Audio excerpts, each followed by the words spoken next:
Assalamualaikum warahmatullahi wabarakatuh. Allahumma sholli ala sayyidina Muhammad wa ala ali sayyidina Muhammad. Alhamdulillahirabbil alamin. Saudara-saudara yang baik hati, Pilpres tahun ini tampaknya sangat diramaikan dengan masalah etika. Bahkan sebelum kontestasi kampanye dimulai sudah ramai soal sidang MK yang menyatakan bahwa keputusan Mahkamah Konstitusi terkait dengan pengubahan aturan tentang calon presiden atau calon wakil presiden telah melanggar etika berat.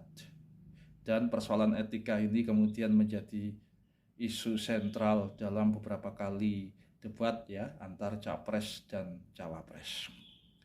Saudara-saudara, etika itu sebenarnya adalah panglima tertinggi di atas hukum.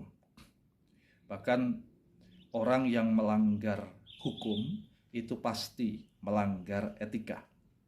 Belum tentu orang yang melanggar etika dinyatakan melanggar hukum. Ya, sebagai contoh, dalam debat cawapres kemarin, ya kita lihat ada salah satu paslon yang menggunakan bahasa tubuh ya seperti celingokan gitu ya, mencari-cari atau ngintip gitu ya ketika mendengarkan jawaban dari paslon yang lain ya. Nah, itu melanggar etika menurut saya, tidak sopan, tidak etis ketika dia merespon orang yang lebih sepuh, orang yang lebih tua seperti itu. Tapi apakah itu kemudian melanggar hukum? Tidak. Ya, manusia itu disebut homo ethicus. Ini dalam konteks ilmu komunikasi, ya. Manusia itu adalah homo ethicus, makhluk yang beretika. Artinya apa? Artinya perilaku kita, interaksi sosial kita itu selalu dilandasi oleh aspek etika. Bahkan Rasulullah Shallallahu Alaihi Wasallam diutus oleh Gusti Allah kepada umat manusia ya untuk memperbaiki etika. Kalau dalam bahasa agama adalah adab. Ya, tiada aku utus engkau wahai Nabi Muhammad kecuali ya sebagai suri teladan, membawa akhlak yang mulia. Bahkan ini diakui oleh Allah ya bahwa memang Nabi Muhammad itu merupakan teladan yang baik dalam berakhlak. Nah, akhlak ini bisa diartikan sebagai adab, sebagai etika. Karena sumber dari segala adab itu ya agama, ya. Karena itu orang belajar agama itu sebenarnya adalah menjadikan dirinya sebagai orang yang beretika, sebagai tujuan utama diutusnya Kanjeng Nabi Muhammad Sallallahu Alaihi Wasallam untuk memperbaiki moral, memperbaiki akhlak, memperbaiki adab dan etika umat manusia. Nah, tuntutan untuk beretika ini tentunya semakin tinggi ketika seseorang mencalonkan diri sebagai calon pemimpin. Ya, pemimpin adalah contoh bagi orang yang dipimpin, contoh bagi rakyat. Saudara-saudara, hukum itu hanya legalisasi dari etika. Saya menganalogikan bangsa dan negara. Ya, negara itu merupakan legalisasi dari bangsa. Ya, jadi bangsa kumpulan dari masyarakat yang beraneka ragam, ya adat istiadat, ya beraneka ragam budaya, itu pasti memiliki nilai rasa, nilai etika.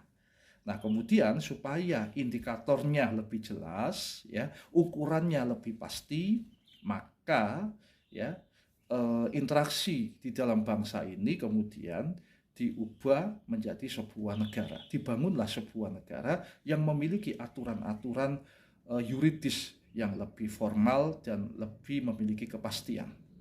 Ya, sehingga dibangunlah ya aturan-aturan hukum.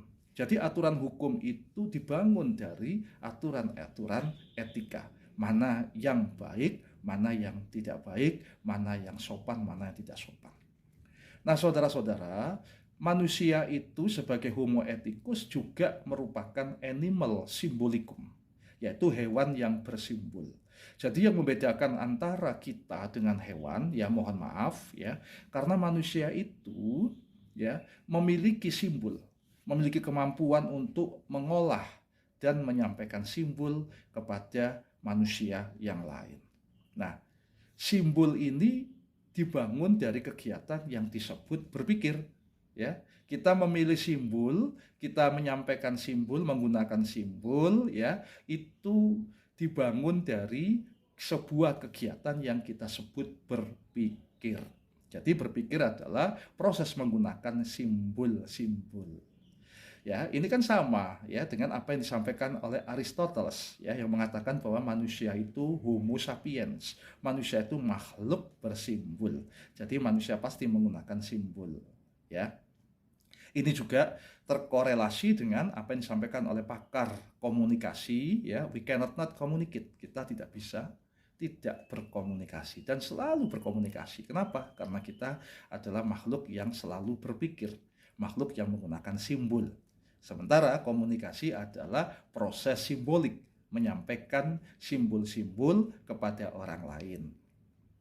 Nah, saudara-saudara yang baik hati, jika kita melupakan kemampuan simbol ini, maka kita tidak ubahnya seperti hewan. Sebagai contoh, ya, ayam jantan bertemu dengan ayam betina, bertemu di sawah. Kalau mereka kepingin menyalurkan hasrat seksualnya, ya kan, kepingin main, ya main saja. Ya, ketemu di tempat sumur ya, di jalan, mereka main-main saja. Di tempat sepi, di tempat ramai, mereka kepingin main ya, main saja. Tetapi manusia tidak. Manusia punya simbol. Salah satu simbolnya itu apa? Yaitu undang-undang perkawinan. Termasuk juga simbol agama, ya, nilai-nilai agama. Al-Quran itu ya merupakan simbolisasi dari firman Allah Subhanahu wa Ta'ala. Ya, apa simbolnya? Yaitu harus menikah terlebih dahulu. Nah, jika kita tercerabut dari simbol-simbol ini, ya, maka berarti kita juga tercerabut dari prinsip manusia sebagai makhluk etika atau homo ethicus, ya. Manusia juga tercerabut dari prinsip bahwa kita ini berbeda dengan hewan, ya, karena kita memiliki kemampuan berpikir. Bahkan ya, manusia menjadi manusia seutuhnya. Manusia disebut manusia apabila dia ya memiliki memiliki jiwa etis, memiliki jiwa etika. Nah, etika ini ya kalau kita telusuri, kalau kita lihat ya, itu bentuk nyatanya adalah yang biasa kita sebut sebagai budaya. Ya, tercermin di dalam budaya. Jadi manusia budaya ya itu adalah manusia yang perilakunya didasari oleh aspek-aspek etika. Tanpa budaya, manusia itu bukan manusia. Ya, manusia yang tanpa budaya, manusia itu juga disebut manusia yang kehilangan kemampuan simbolisasi. Demikian saya kira, mari kita jaga ya kemuliaan diri kita sebagai manusia dengan menjaga aspek etika. Semoga bermanfaat bagi kita semuanya. Kita jaga NKRI, kita jaga Pancasila sebagai dasar negara Republik Indonesia. Wallahul muwafiq ila aqwamit thoriq. Assalamualaikum warahmatullahi wabarakatuh.